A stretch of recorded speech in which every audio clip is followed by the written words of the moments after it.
পড়তে বাইতুল্লাহর ঘরে সেখানে কম যাবে কাফের কোন কো ও রাসে তারে রে ভাইয়ের দরদে ভাইয়ে জানে রে হাসানকে মাইরা সে পাপি জহর পিলাইয়া হুসেনকে মাইরা সে পাপি গলে এ খন্দর দিয়া রে ভাইয়ের দরদ ভাইয়ে জানে রে। এর যে ম্যাটেরিয়ালস গুলি ভিতরে বহুত দামি না, বহুত দামি ম্যাটেরিয়ালস আল্লাহ থেকে রসুল থেকে আইনা তারপরে পৃথিবীতে নিজের ভাই ব্রাদারের সাথে মিলে গেছে। আবার ইমাম বংশের হযরত আলী রাদিয়াল্লাহু তো সাহাবী ছিলেন, তার দুই ছেলে যারা বেহেশতের যুব নেতা হবে, তাই না? ইমাম হাসান, ইমাম হোসেন, ওই পর্যন্ত আনছে। তাহলে এগুলি খুব মূল্যবান জিনিস ছিল। কিন্তু আজকাল বলে তোমার যদি গিটারে যদি আনো, কিন্তু সুরও তোমার চেঞ্জ করতে হবে, গিটারের লাইনেও সুর ঠিক করতে হবে। নিজের চেষ্টা করলে হবে, যে কোনো জিনিসই চেষ্টা করলে হবে।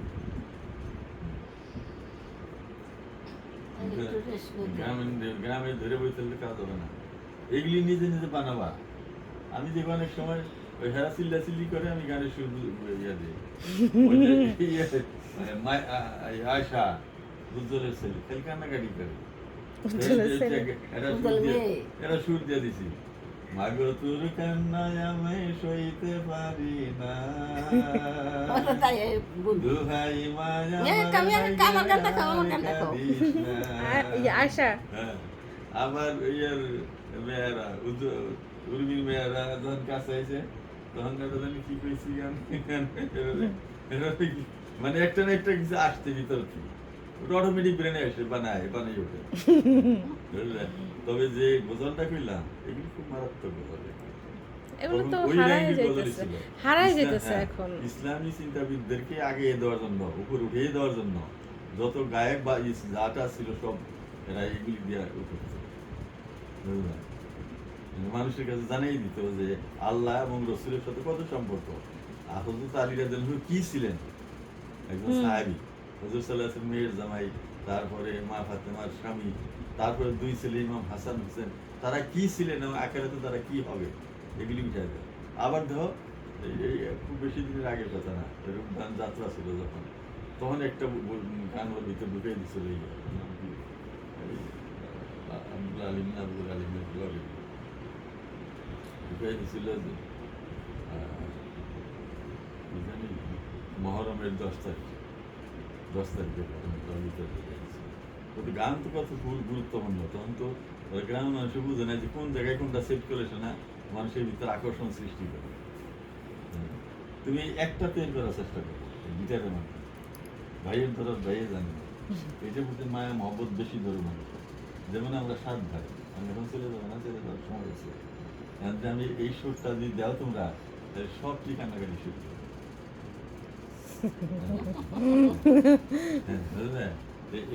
এইগুলি মানুষের যে কোনো জিনিস ভিতর থেকে আসবে, সেটা একটা আকর্ষণ সৃষ্টি হইতে হবে। আবার আমার নানা প্রেম সুরক গান গাইত, এটা হলো তখন তো ধরো মানুষের মানে গ্রামের লোক তো এরকম বানাইতো, এরকম করতো। কি গানটা জানি করতাম যাবে, মধুমালার দেশে, এটা আমার নানা গেছে। স্বপ্নে দেখি আমি মধুমালা, হ্যাঁ মধুমালার দেশে, এটা এখনো আছে। স্বপ্নে দেখি, স্বপ্নে দেখি আমি মধুমালার দেশ রে, স্বপন যদি মিথ্যা হইতো কি টান দেয়, কেন বদল হইল গো সখী। মানে একজন মেয়ার তার সখীর সাথে জানাইতেছে, আমি তো রাত্রে স্বপ্ন দেখছি এই ঘটনা, ও কইছে যাই না স্বপ্নের কোনো জিনিস কোনো সত্য হইতে পারে কথাটা আমার আংটি আমারটা বদলিয়েছে কেন আমারটা কি? হ্যাঁ। এরকম পালন কেন বদলিয়েছে এটা তোমার কাছে আছে দেখো। ওই খাবার ডায়ের মধ্যে দিলি ডায়েরির মধ্যে আছে। আমার ডায়েরির মধ্যে আছে, ডায়েরির মধ্যে অনেকগুলি আছে। খালি আস্তে আস্তে বানাইলে বানাইলেই হবে। মানুষ এটা ধরা লাগবে না, কোনো রাইটারের কাছে যাওয়া লাগবে না, কোনো গায়কের কাছে যাওয়া লাগবে না। খালি নিজের ব্রেনে আনবা, এটার মধ্যে ঢুকাবার চেষ্টা করো। যে জিনিসটা যখন যেটা চায়। হ্যাঁ। তোমার বংশের ভিতরে আমি ছাড়া তোমার দেওয়ার মতো এই ভিতরের জিনিস দেওয়ার মতো কেউ না। এর বুঝতে পারছো? ওই যে একটা দিয়ে গেলাম ওইটারে আস্তে আস্তে বানাও, নিজে বানাও। সবাই একটু ওই গানটা আবার গাওয়ার জন্য প্রথম তো কোনো ভিডিও হয় না, তাই না? এটা আবার গাও, পুরোটা ভিডিও করি, তাহলে হচ্ছে যখন করবো ধ্যান করছো না? না পুরোটা ভিডিও হয় নাই, গান হয় না? প্রথম থেকে ভিডিও। ভাইয়ের দরদে ভাইয়ে জানে রে, আর জানিবে কে?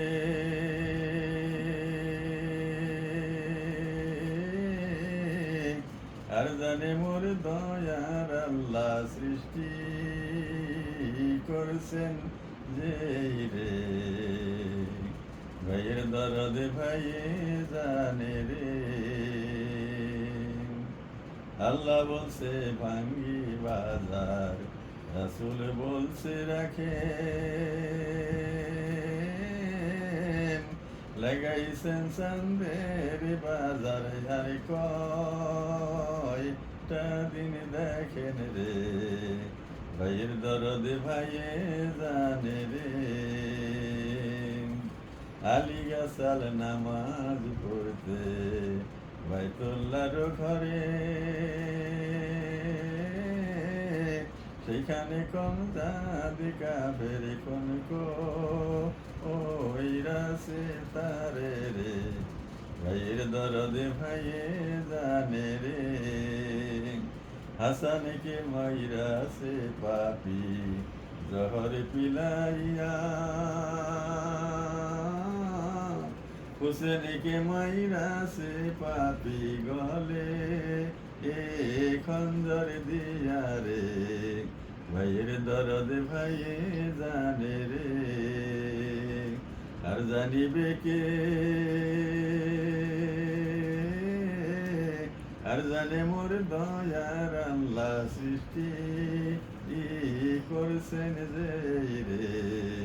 ভাইয়ের দরদে ভাইয়ে জানে রে।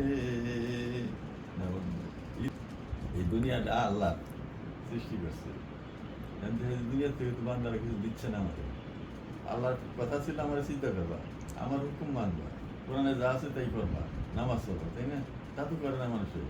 তার রসুল সাল্লাল্লাহু আলাইহি ওয়াসাল্লাম তার তো আখেরি নবী, শ্রেষ্ঠ নবী, তারে বলতেছে রাসূলুল্লাহ তোমার দুনিয়া আমি শেষ করে দিই।